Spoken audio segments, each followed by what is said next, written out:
Di Desa Tutuyan 3, Kabupaten Bolaang Mongondo Timur, Sulawesi Utara, hiduplah seorang anak perempuan berusia 8 tahun bernama Tilva Azahra Mokwago, atau yang akrab dipanggil Zara. Ia adalah anak tunggal, dibesarkan dalam keluarga yang hangat dan penuh perhatian. Ayahnya bekerja sebagai ASN, sementara ibunya adalah ibu rumah tangga yang sepenuhnya mencurahkan waktunya untuk merawat dan mendidik Zara. Kehidupan Zara berjalan sederhana namun teratur. Setiap pagi ia berangkat ke sekolah sebagai siswi kelas 2 SD. Di lingkungan sekolah, Zara dikenal sebagai anak yang rajin dan berprestasi. Nilainya selalu baik dan ia sering mendapatkan peringkat. Setelah pulang sekolah dan makan siang, Zara menuju tempat mengaji yang berjarak tidak jauh dari rumahnya. Baru pada sore hari ia menghabiskan waktu bermain bersama teman-temannya di sekitar lingkungan desa. Selain bermain, Zara juga kerap mengunjungi rumah nenek dan saudara-saudaranya yang tinggal berdekatan. Di antara semua rumah keluarga besarnya, ada satu tempat yang paling sering ia datangi, rumah tantenya, Arnita Mamunto, atau yang biasa dipanggil Aning. Aning tinggal bersama suami dan seorang anak balita, dan jarak rumah mereka hanya sekitar 20 meter dari rumah Zara. Kedekatan mereka sudah seperti hubungan ibu dan anak. Zara memanggil Aning dengan sebutan Bunda, menunjukkan kedalaman hubungan emosional yang terbentuk selama bertahun-tahun. Orang tua Zara pun merasa tenang setiap kali putri mereka berada di rumah Aning, karena selama ini Aning dikenal penuh perhatian terhadap Zara. Namun di balik hubungan dekat itu, kehidupan Aning sebenarnya tidak seindah tampak luarnya. Suaminya bekerja di salah satu depot air isi ulang sedangkan Aning adalah seorang ibu rumah tangga. Di balik penampilan ramahnya, Aning menyimpan sisi lain yang jarang diketahui orang. Meski hanya seorang ibu rumah tangga, ia memiliki obsesi kuat terhadap gaya hidup mewah. Keinginannya untuk tampil hedonis seringkali tidak sejalan dengan kondisi ekonominya yang pas-pasan. Dorongan itulah yang membuatnya beberapa kali terlibat masalah di lingkungan sekitar. Pernah suatu ketika, Aning dipergoki mencuri pakaian milik tetangganya yang sedang dijemur.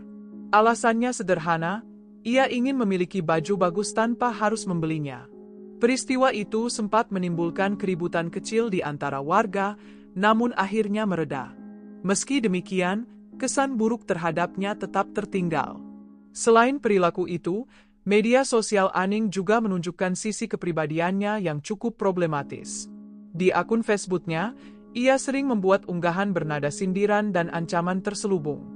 Salah satu postingannya berbunyi, "Jadilah seperti aspal, diam ketika diinjak, tetapi mampu melukai tanpa bergerak."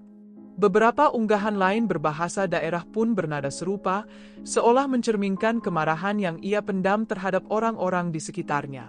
Dan semua itu bermula pada bulan Desember 2023, ketika Aning memperhatikan perhiasan emas yang dipakai Zara, kalung gelang, dan cincin yang diberikan oleh orang tuanya sebagai hadiah. Perhiasan kecil itu tampak mahal, dan pada saat yang sama, Aning sedang sangat ingin membeli ponsel baru. Dalam kondisi ekonomi yang terbatas, keinginan itu berubah menjadi godaan. Aning mulai memikirkan cara untuk mengambil perhiasan yang dipakai Zara. Apalagi Zara sering bermain di rumahnya, biasanya pada siang hari saat rumah hanya diisi oleh Aning dan anak balitanya. Momen-momen itulah yang membuat Aning merasa bahwa peluang terbuka lebar.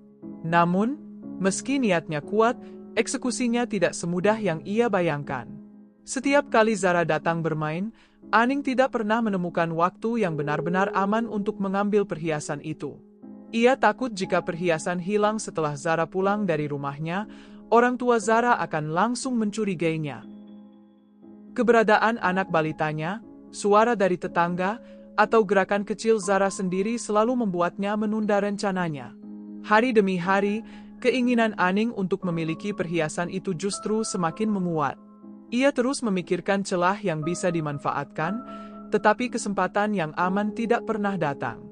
Aning sadar betul bahwa jika perhiasan Zara hilang ketika anak itu sedang berada di rumahnya, maka kecurigaan pertama pasti tertuju padanya. Itulah alasan utama mengapa ia terus menunda rencana pencurian itu. Ia memikirkan berbagai cara agar perhiasan itu bisa ia ambil tanpa meninggalkan jejak yang jelas, namun tak satu pun memberikan rasa aman yang ia inginkan. Hari-hari berikutnya Aning terus mencari celah. Ia memperhatikan Zara setiap kali anak itu datang bermain. Kapan Zara melepas perhiasannya, kapan ia lengah, hingga kapan situasi rumah sedang sepi. Tetapi meskipun ia terus menunggu, kesempatan itu tidak pernah datang. Setiap upaya terasa berisiko.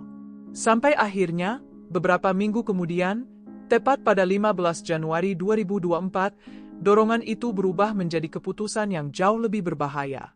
Aning merasa telah kehabisan cara. Perhiasan emas yang selalu dipakai Zara membuatnya semakin gelisah, dan keinginannya untuk mendapatkannya berubah menjadi obsesi. Pada titik itu, ia tidak lagi memikirkan cara untuk mencuri. Ia mulai memikirkan cara menghilangkan Zara. Dalam logikanya yang telah kacau, tindakan ekstrim itu dianggap lebih aman. Dengan menghabisi Zara, tidak ada lagi kemungkinan anak itu membuka mulut atau membuat orang tuanya curiga. Bagi Aning, tindakan itu bukan sekadar pencurian, melainkan upaya menutup semua risiko. Rencana itu perlahan tumbuh di kepalanya. Ia tidak melakukannya secara spontan, tetapi melalui proses berpikir yang dingin dan terencana. Aning hanya membutuhkan satu hal, yaitu momen ketika Zara datang ke rumahnya seorang diri, seperti hari-hari biasanya. Setelah mantap dengan rencananya, Aning mulai menyiapkan alat yang akan ia gunakan. Pada hari itu, ia mengambil sebuah pisau dapur berukuran besar, lalu mengasahnya hingga benar-benar tajam. Meski persiapan sudah dilakukan, ia belum langsung bergerak. Ia masih memikirkan bagaimana eksekusinya dapat berjalan mulus tanpa menimbulkan kecurigaan. Malam harinya, ketika suaminya pulang kerja, Aning mencoba menyusun alibi. Ia sengaja bercerita bahwa ia sudah meminta uang kepada ayahnya, dan jika uang itu cair, ia berniat membeli ponsel baru. Ia menyampaikan cerita itu semata-mata agar apabila rencana jahatnya berhasil, suaminya tidak akan heran bila ia tiba-tiba memiliki uang lebih. Tanpa menyadari apapun, suaminya justru menanggapi dengan santai. Ia berkata bahwa ia ingin membeli speaker baru, tetapi uangnya belum terkumpul. Alih-alih menyurutkan niat Aning, ucapan itu justru membuatnya semakin bersemangat. Dalam pikirannya, uang hasil perhiasan Zara nantinya bisa ia gunakan sekaligus untuk membantu suaminya. Sementara sang suami, tentu saja, sama sekali tidak mengetahui rencana gelap yang sedang dipupuk istrinya. Keesokan paginya, setelah suaminya berangkat kerja, Aning kembali fokus mencari kesempatan. Namun sepanjang hari itu Zara tidak terlihat, sehingga ia menunda aksinya dan memutuskan menunggu keesokan harinya. Hingga akhirnya, pada Kamis, 18 Januari 2024, sekitar pukul 11 siang, kesempatan yang ia tunggu-tunggu muncul. Saat itu Aning melihat Zara dan ibunya berada di rumah nenek Zara, yang letaknya tidak jauh dari rumahnya. Ia segera pergi ke sana untuk mengamati situasi. Ketika Zara sedang bermain sendirian di dalam rumah neneknya, Aning mulai menjalankan rencananya. Ia mendekati Zara dan mengajaknya pergi. Karena keduanya sudah sangat dekat, hingga Zara memanggil Aning dengan sebutan Bunda, anak kecil itu tidak memiliki sedikit pun rasa curiga, ia mengikuti Aning dengan tenang. Sesampainya di rumah, Aning menyuruh Zara menunggu di dalam. Sementara itu, ia mengambil langkah awal untuk memastikan eksekusinya aman. Menitipkan anak balitanya terlebih dahulu ke rumah tantenya yang tinggal tak jauh dari situ. Ia ingin rumahnya benar-benar sepi, tanpa saksi, sebelum menjalankan niat yang telah ia siapkan berhari-hari. Setelah mengantar anaknya ke rumah sang tante, Aning kembali ke rumah dengan satu tujuan, mengeksekusi rencananya. Ia mengambil pisau dapur yang sejak beberapa hari sebelumnya sudah diasah hingga sangat tajam. Dengan wajah tenang, ia lalu mengajak Zahra bermain ke kebun, dengan alasan ingin memetik sayur. Zahra, yang memang sudah sangat dekat dengan Aning dan memanggilnya Bunda, tentu tidak merasa curiga. Mereka kemudian berjalan melewati bagian belakang rumah Aning agar tak terlihat warga. Setelah cukup jauh masuk ke area kebun kelapa milik warga, Zahra mulai mengeluh kelelahan. Aning pun menggendongnya sambil terus mencari lokasi yang benar-benar sepi. Begitu menemukan tempat yang tersembunyi di dekat got kering, Aning menurunkan Zahra dari gendongan. Tanpa banyak bicara, ia langsung mendorong Zahra hingga anak itu jatuh telungkup. Dalam keadaan panik dan tak memahami apa yang terjadi, Zahra berteriak. Namun Aning menindih tubuh kecil itu, membekap mulutnya, dan melakukan tindakan keji yang sudah ia rencanakan, menghabisi nyawa Zahra dengan mengarahkan pisau ke leher korban. Setelah Zahra tak bergerak, Aning langsung merampas perhiasan yang dipakai bocah itu, kalung, gelang, dan cincin emas. Tubuh Zahra, yang sudah tak bernyawa, ia seret dan buang begitu saja ke dalam got kering tersebut. Pisau yang digunakan pun ia lempar di sekitar lokasi untuk menghilangkan jejak. Dalam kondisi baju berlumuran darah, ia kembali ke rumah dengan cara mengendap supaya tidak bertemu siapapun. Sesampainya di rumah, ia buru-buru mandi, membersihkan seluruh bercak darah di tubuhnya, lalu meletakkan pakaian yang ia pakai di atas mesin cuci. Setelah itu, Aning berusaha menenangkan diri. Ia mengambil air wudhu, salat zuhur, dan berdoa agar aksinya tidak terbongkar.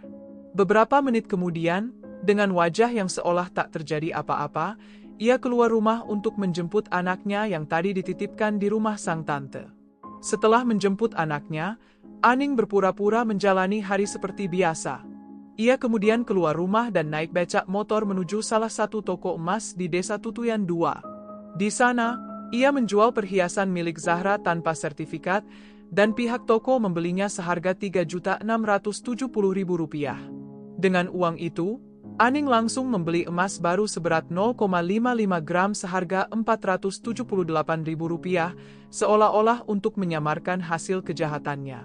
Ia kemudian menuju toko lain dan membeli sebuah smartphone Infinix seharga Rp1,1 juta. Setelah itu, ia sempat mampir ke swalayan untuk membeli popok, susu bayi, minuman botol, serta beberapa coklat. Usai berbelanja, ia pulang dengan membawa sisa uang sekitar Rp1,7 juta. Setibanya di rumah, Aning bersikap seolah tidak terjadi apa-apa. Ia kembali beraktivitas seperti biasa, menjaga ekspresi tenang agar tidak menimbulkan kecurigaan, terutama di depan suaminya. Sementara itu, pada sore hari yang sama, Ibu Zahra mulai merasa cemas. Seharusnya Zahra sudah pulang dari tempat mengaji sekitar pukul 2 siang, namun hingga menjelang sore tidak ada tanda-tanda kehadirannya. Hal ini sangat tidak biasa, mengingat Zahra jarang pulang terlambat. Saat hari mulai gelap dan Zahra tidak juga muncul, kedua orang tuanya pun benar-benar panik. Mereka berkeliling mencari ke rumah saudara-saudara terdekat. Beberapa kerabat mengatakan bahwa Zahra memang terlihat bermain di rumah neneknya pada siang hari, tetapi setelah itu tidak ada lagi yang melihatnya. Namun pencarian di sekitar lingkungan tetap tidak membuahkan hasil. Warga sekitar pun ikut turun tangan membantu mencari, menyisir perumahan dan area di sekitar rumah. Di dalam rumahnya, Aning mulai merasakan ketakutan sendiri. Ia mengetahui bahwa banyak warga sedang mencari Zahra, namun ia berusaha tetap terlihat tenang di depan suaminya agar tidak menimbulkan kecurigaan. Saat malam tiba dan Zahra belum juga ditemukan, pihak keluarga akhirnya menyebarkan foto Zahra ke media sosial. Mereka meminta bantuan publik untuk memberikan informasi apapun yang mungkin terkait keberadaan anak itu. Dalam waktu singkat, unggahan tentang hilangnya Zahra menyebar luas di Facebook karena banyak orang yang ikut membagikannya, berharap ada petunjuk. Namun hingga malam itu, tidak ada satupun informasi yang mengarah pada keberadaan Zahra. Pada malam itu juga, ayah Zahra yang kebetulan cukup dekat dengan Bupati Kabupaten Bolang Mongondo Timur langsung menghubungi beliau untuk melaporkan hilangnya Zahra. Mendengar kabar tersebut, sang bupati terkejut dan tanpa menunda waktu, ia segera datang ke rumah keluarga Zahra. Kedatangan bupati membuat rumah itu semakin ramai dipenuhi warga. Selain memberikan dukungan, ia juga berinisiatif membantu menelusuri awal mula hilangnya Zahra. Di hadapan kerumunan, Bupati langsung menanyakan siapa orang terakhir yang melihat Zahra pada siang hari itu. Salah satu warga kemudian mengaku melihat Zahra bersama tantenya, Aning, pada sekitar waktu menjelang siang. Informasi ini langsung menarik perhatian Bupati. Ia meminta agar Aning dipanggil karena mengira Aning berada di lokasi bersama warga lainnya. Namun setelah diperhatikan, ternyata Aning tidak ada di antara kerumunan, sesuatu yang cukup janggal mengingat hubungan mereka sangat dekat. Meski demikian, warga belum mencurigainya. Bupati hanya meminta agar salah satu warga segera memanggil Aning ke rumah. Setelah sekitar 20 menit menunggu, Aning akhirnya datang. Ia dipersilakan duduk di samping Bupati dan langsung diminta memberikan keterangan. Di hadapan Bupati dan warga, Aning mulai menyampaikan cerita panjang yang sepenuhnya ia karang, sebuah pengakuan palsu yang intinya menyebut bahwa Zahra memang sempat datang ke rumahnya pada siang hari. Setelah Zahra mampir ke rumahnya siang itu, Zahra dijemput oleh teman-temannya untuk bermain. Ia menegaskan bahwa momen itulah terakhir kalinya ia melihat keponakannya. Sekilas penjelasan Aning terdengar wajar, nada bicaranya tenang, dan tidak ada ucapan yang secara langsung menimbulkan kecurigaan warga. Namun berbeda dengan warga, Bupati yang duduk tepat di samping Aning memperhatikan lebih jauh dari sekadar isi ceritanya. Ada beberapa hal yang membuatnya merasakan kejanggalan sejak awal. Yang pertama, ia mencium aroma amis dari tubuh Aning, bau yang sangat kuat hingga Bupati sempat menggeser posisi duduknya karena tidak tahan. Yang kedua, gestur tubuh Aning menunjukkan ketegangan yang tidak biasa. Saat berbicara, ia beberapa kali menggulung ujung dasternya, meremas jemarinya, dan duduk kaku tanpa pernah menyandar di sofa. Gerak-geraknya menggambarkan kepanikan yang berusaha ia tahan. Padahal, saat itu tidak ada seorang pun yang menekan atau menuduhnya. Warga masih fokus pada pencarian Zahra dan belum ada yang mengarah pada Aning. Meskipun begitu, Bupati menyimpan kecurigaan itu dalam hati.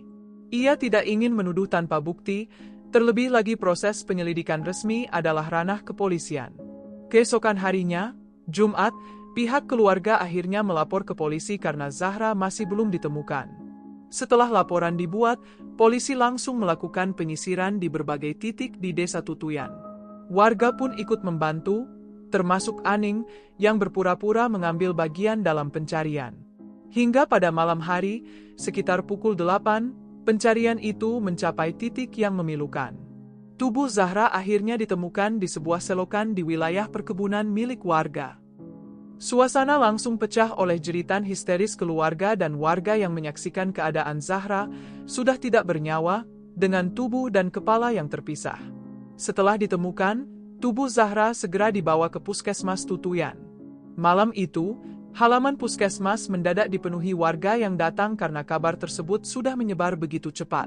Suasana berubah pilu ketika orang tua Zahra tiba dan melihat kondisi putri kecil mereka. Tangisan sang ibu pecah, disusul ayahnya yang jatuh terduduk tak percaya. Mereka tidak pernah membayangkan bahwa anak yang beberapa jam sebelumnya masih bermain, kini ditemukan dalam keadaan mengenaskan. Aning, yang sebenarnya adalah pelakunya, juga berada di lokasi. Melihat keluarga Zahra menangis, ia menutup wajahnya dengan kerudung seolah-olah ikut larut dalam kesedihan. Dari luar, ia tampak seperti kerabat yang terpukul. Namun di balik gerakannya yang dibuat-buat itu, ia diliputi kepanikan yang semakin besar. Ia tahu, cepat atau lambat, polisi akan bertanya, siapa yang tega melakukan ini pada anak sekecil Zahra? Sementara itu, polisi langsung melakukan olah TKP dan pemeriksaan forensik terhadap tubuh Zahra. Dari hasil awal, ada satu hal yang sangat mencolok, seluruh perhiasan Zahra, kalung, gelang, dan cincin emas, hilang. Temuan ini memunculkan dugaan awal bahwa Zahra mungkin menjadi korban perampokan. Berdasarkan dugaan tersebut, polisi bergerak cepat. Malam itu juga mereka memeriksa seluruh toko emas di wilayah Tutuyan dan sekitarnya. Fokus pencarian diarahkan pada apakah ada orang yang menjual perhiasan berupa kalung, gelang, atau cincin emas tanpa sertifikat, karena di daerah tersebut memang hanya ada beberapa toko emas yang biasa menerima jual beli perhiasan bekas. Tidak butuh waktu lama bagi polisi untuk menemukan titik terang.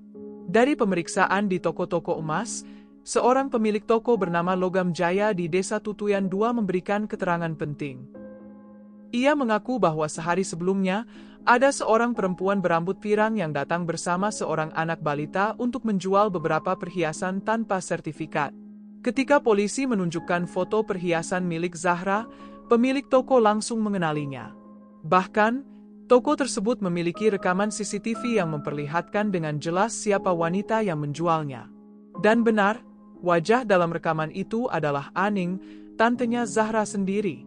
Rekaman tersebut memang tidak dipublikasikan ke masyarakat, tetapi bagi polisi, itu sudah lebih dari cukup. Mereka sekarang memiliki bukti kuat bahwa Aning adalah pelaku di balik hilangnya Zahra. Malam itu juga, polisi segera menyusun rencana penangkapan. Menjelang waktu subuh, petugas bergerak menuju rumah Aning.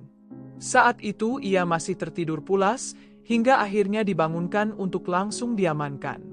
Suaminya pun sempat ikut dibawa ke kantor polisi untuk diperiksa, guna memastikan apakah ia memiliki peran dalam kejadian tersebut.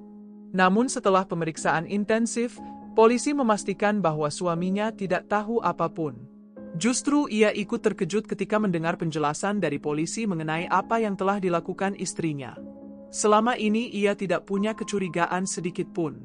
Bahkan hubungan keluarganya dengan keluarga Zahra cukup dekat, karena ibu Zahra sebenarnya adalah sepupu dari suami Aning, bukan sepupu Aning. Itulah sebabnya Zahra memanggil Aning sebagai tante. Kabar penangkapan ini membuat seluruh warga dan pihak keluarga terperanjat. Tidak ada yang menyangka bahwa pelakunya justru orang yang paling mereka percaya. Bagi orang tua Zahra, kenyataan ini lebih menghancurkan daripada apapun. Aning bukan hanya orang yang dekat dengan putri mereka, tetapi juga orang yang ikut menangis, ikut mencari, bahkan berada di lokasi saat jasad Zahra ditemukan. Semua itu ternyata hanyalah topeng yang ia pakai untuk menutupi kejahatan yang sudah ia rencanakan dengan sadar. Kabar penangkapan Aning akhirnya sampai juga ke telinga Pak Bupati.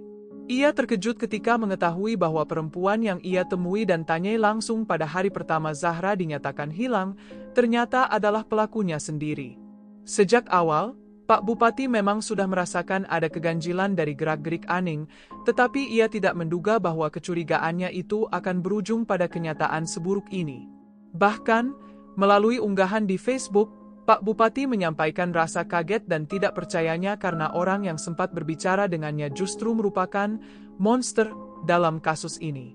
Sementara itu, di ruang interogasi, Aning tidak lagi memiliki ruang untuk berkelit. Rekaman CCTV sudah lebih dari cukup untuk membungkam seluruh kebohongan yang ia bangun sejak awal. Pada titik inilah ia akhirnya mengaku dan membeberkan semuanya. Ia menyatakan bahwa dirinya tega melakukan tindakan keji itu kepada Zahra semata-mata karena menginginkan perhiasan yang dipakai korban. Perhiasan itu hendak ia jual demi membeli sebuah ponsel baru, keinginan yang bagi banyak orang terdengar sangat dangkal, tetapi disesalkan justru menjadi motif yang menghancurkan satu keluarga. Pengakuan Aning membuat masyarakat semakin geram. Warga setempat hingga netizen seluruh Indonesia tak habis pikir bagaimana seseorang bisa merenggut nyawa anak kecil yang dibesarkan dengan penuh kasih sayang, anak tunggal pula, hanya demi memenuhi ambisi pribadi.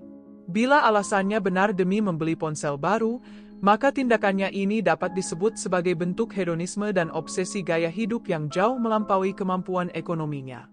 Melihat motif yang begitu dangkal, banyak pihak berharap hal ini dapat menjadi pertimbangan hakim agar menjatuhkan hukuman seberat-beratnya kepada Aning. Dan pada akhirnya, proses hukum pun berjalan hingga vonis dijatuhkan.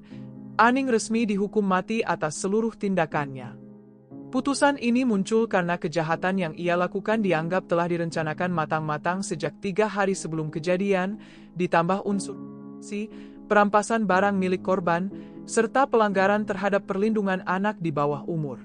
Seluruh unsur ini membuatnya dijerat dengan pasal berlapis yang tak lagi memberi ruang bagi keringanan hukuman. Sementara itu, suami Aning dinyatakan tidak terlibat dalam kasus ini. Ia hanya berstatus sebagai saksi, sebab benar-benar tidak mengetahui apapun mengenai rencana maupun tindakan istrinya. Saat kejadian terjadi pun, suaminya sedang berada di luar rumah karena bekerja. Di sisi lain, Zahra akhirnya dimakamkan di Desa Baret Tutuyan.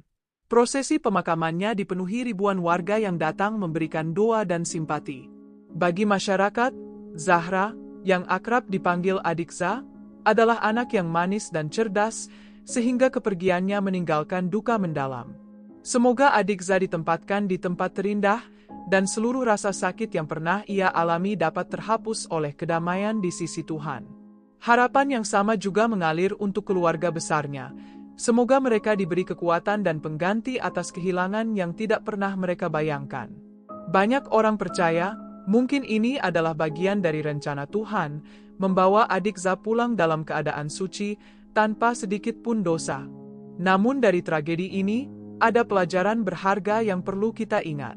Bagi para orang tua atau siapapun yang memiliki anak kecil, adik, atau keponakan, ada baiknya lebih berhati-hati dalam memberikan perhiasan berlebih. Kita tidak pernah tahu kapan dan di mana bahaya bisa muncul, bahkan dari orang yang selama ini kita anggap dekat dan dapat dipercaya. Zahra sendiri begitu dekat dengan pelakunya hingga memanggilnya Bunda. Semoga kasus seperti ini tidak pernah terulang lagi, dimanapun dan kepada siapapun. Semoga kita semua dapat mengambil pelajaran darinya.